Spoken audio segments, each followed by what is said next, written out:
साफ्रोमबो मानसिया मोजाङै थांनानै थानो हाथों साफ्रोमबो मानसिया लोमजाबा साजाबा बेमार नायनो थाखाय एसे एनै फैसा थाथों बेखौ जों साननांगोन साफ्रोमबो बिमा बिफाया गावनि गथ' गथायखौ लेखा फोरोंनो थाखाय जाहाथे एसे एनै फैसा थाथों नांगौ रोखोम फैसाखौ बेखौ मावनाय दायित्वआसो जोंनि एबसुनि ओंखायनो बाव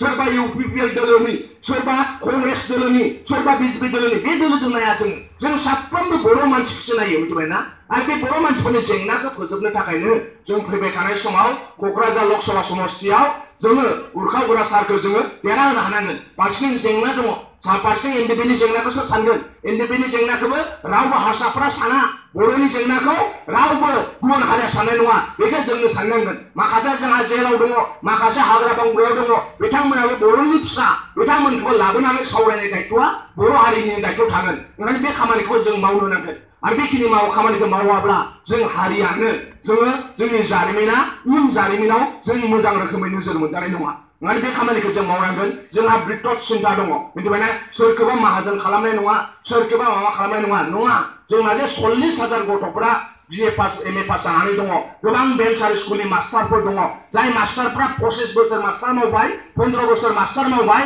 बिथांमोनहा दुर्गा फुजा जायोब्ला हिन्जावनो मा होनो सेन्देल जरासे बायनानै होनो हायो दख'ना जरासे बायनानै होनो हायो गोबां मास्टारफोर दङ आं सोलोंथाइनि आधार हिसाबै गोबां मास्टारफ्रा कमप्लेन होयो बेन्चार स्कुला जोंनि क'क्राझाराव बिराद दङ मिथिबायना जोंनि गासै 400टा बेन्चार स्कुल दं जोंहा बे 400टा बेन्चार स्कुलनि मास्टारफ्रा सोरबा 15 बोसोर सोरबा 20 बोसोर जाबाय एखे लोगो असमिया मिडियामजों एखे लोगो बर' मिडियामजों नाथाय बर' मिडियाम स्कुलफोरखौ बिथांमोना भेन्सार खालामबाय सरकारि लायासै प्रभिन्सियेलाइज लायासै बेबादि दङ मानो होनबा आसाम सरकार जोंखौ मालाबाबो बे नोजोरजों नायाखै एमालगेमेसन जोंनि क'क्राझाराव 28टा स्कुलखौ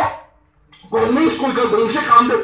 गुवाहाटीयाव बेबादि मेरला स्कुल दङ जिखौनाखि एमालगेमेसन खालामनो नांगौ जुदि रुलआ जायोब्ला आसामनि 3 करोड़ मानसिनि थाखाय एखे रुल जागोन जायनाखि असमनि राजथावनि दिसपुर जेरावनाखि चिफ मिनिस्टार थाङो जेरावनाखि बिथांमोना मा होनो मिनिस्टारफोर जिरायो बे राजधानी होननाय मोनसे स्कुल दङ गुवाहाटीनि एकदम MLA फोर थाग्रानि अपोजिट साइडआव राजधानी स्कुल दङ बे राजधानी स्कुलाव बिथांमोना मिथिबायना 45 जन असमिया मास्टार दङ मिथिबायना बे मास्टारफोरा बे स्कुला गुबुन स्कुलजों एमालगेमेसन जानो नांगौसोमोन असमिया मिडियामफोरखौ एमालगेमेसन खालामाखै असमिया मिडियामफोरखौ फोथांना दोननो थाखायसो खामानि मावदों मिथिबायना जोंनि बाक्सायाव अबा 3-4 स्टुडेन्ट दङ असमियाफोर बे स्कुलफोरखौ बिथांमोना एमालगेमेसन खालामाखै एमालगेमेसन खालामबा मा जागोन जे जोंनि 25टा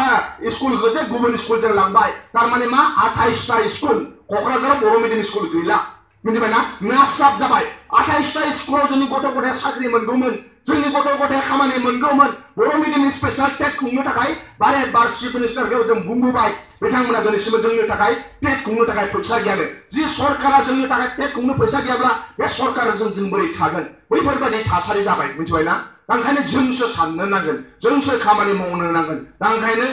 गामि दा बर'फोरनि गेजेराव मा होनो खौनै खौथाम जाबाय मोनसे जाहैबाय नांगोल BPF पार्टी बेबो बर'नि दल मोनसे जाहैबाय UPPL बेबो बर'निनो दल दा जोंनि हारियानो गावस्रालायबाय दा गोबां रायजो राजा जोंखौ सोङो गोबां लाइमोनफोरखौबो सोंगोन दा नोंसोरखौ गामियाव थाङोब्ला नोंसोरखौबो सोंगोन जोंखौबो सोङो हारिया मानो ज' जायासै हारिनि निदान समाव मानो ज' जाया होननानै ज'खौ सबबो जाजानो लुगैयो साफ्रोमबो बिमा बिफाया गावनि गथ' गथायखौ ज' जाजानो लुगैयो आरो साफ्रोमबो गथ' गथाया गावनि बिमा बिफाखौबो ज' जाजानो लुगैयो मिथिबायना दा हारियानो थुब्ला मोननै जानानै थाबाय मोनसेया जाहैबाय नांगोल मोनसेया जाहैबाय जों मिथिबायना दा बिथांमोनखौबो जोङो गोबां माने ज' जानो थाखाय खामानि मावदोंमोन क'क्राझाराव जेब्लानाखि जोंहा मा होनो गल्डेन जुबली जायो जोंनि एबसुनि गाहाय नेहाथारि लरेन्स लायनानै गांबा लाइजाम हरदों BTC चिफ सार हाग्रामा महिलारि सारजों रायज्लायनो होननानै सारजों नोंजों रायज्लायनो सानो सारजों नोंजों रायज्लायनो सानो बेनि उनाव बिथाङा थाङासै क'क्राझाराव बेनि उनाव जोङो जोबनाय गल्डेन जुबली बाटासिफोराव जेला खुंबाय सनितपुराव बाव जोङो थांथारनानै आदा लरेन्स लायनानै गावनो थांथारनानै लाइजाम हैबाय आदा नों जोंनि गल्डेन जुबलीयाव फैनांगौ अब्ला बिथाङा बुंबाय गल्डेन जुबलीयाथ' क'क्राझाराव जाखांबाय आरो मानि थाखाय गल्डेन जुबली अब्ला बुंबाय जोंना एबार जों गल्डेन जुबली फैनांगौ हारिनि खोथाखौ साननो नांगौ ज' जानो नांगौ होननानै नाथाय बिथांमोनहा मिटिं जाबायनो थांगोन गल्डेन जुबलीयाव थांगोन हारिया ज' जानो नांगौ बिथांमोननि गेजेराव मिटिं जानानै सानैसो MLA सानैसो बिथांमोनहा जाथिनि खोथा सानै मानसि दङ बिथांमोननि गेजेराव रायज्लायलायबायनो जुदि आलादा रायजो बिग्रा 100 आरो NDPजों ज' जायोब्ला खखा गोलावफोर आरो माखासे हारिफोर हांसो जाग्राफोर बेदर गोसोमफोर गुबुन हारिफोर बिथांमोना आलादा रायजो बिनायखौ लुबैयानो दा जोंजों ज' जायोब्ला राजबंशीफोरा भट होनाय नङा जोंजों ज' जायोब्ला आदिबासिफोरा भट होनाय नङा जोंजों ज' जायोब्ला बर'फ्रा भट होनाय नङा आरो बेखौ लानानै बिथांमोना जे पलिटिकेल पार्टिसो एबसुआ जे रिभलिउसनारि एबसुआ जे अखल बर' हारिनि थाखाय सानो एबसुआ जे जों हारिनि राव हारिमुखौ मोजां मोनो बेनि थाखाय खामानि मावगोन ओंखायनो बिथांमोना गावसोर पलिटिकेल पार्टिखाय जोंजों ज' जानो हायानो बिथांमोना बुंबाय जे एबसुनि गल्डेन जुबलियाव थांनो हानाय नङा आरो एबसुनि आलादा रायजो बड'लेण्ड जों बिफानो हानाय नङा गाबोननो ज' जायोब्ला एबसुफोरा राजा लामा जथायनायाव जोंखौ लेंहरगोन राजा लामा जथायनायाव जुदि जों बड'लेण्ड खोथा होनोब्ला हारसाफ्रा जोंखौ सिनाय नङा हारसाफ्रा जोंनो भट होनाय नङा होननानै बिथांमोना थांखि लानानै बिथांमोना जोंजों फैनो हायासै दा जोंजों फैनो हायाब्ला जोंबो थांनो हाया मानो होनबा जों बड'लेण्डखौ गारनानै थांनो हाया बर'नि हारिमु बर'नि आइडेन्टिटि बर'नि हा ट्राइबेल बेल्ट एन्ड ब्लक जोंनि गथ'फोरा जे 12,000 साख्रि मोननांगौ लोब लोब जोंनि गथ'फोरा जे इउनिभार्सिटि मा होनो कलेज फरायनानै फैगासिनो दङ बैफोर खोथाखौ सोर सानगोन ओंखायनो बे खोथाखौ साननो थाखायनो जों फैबाय थानाय समाव एबसुनो दानानै होजानाय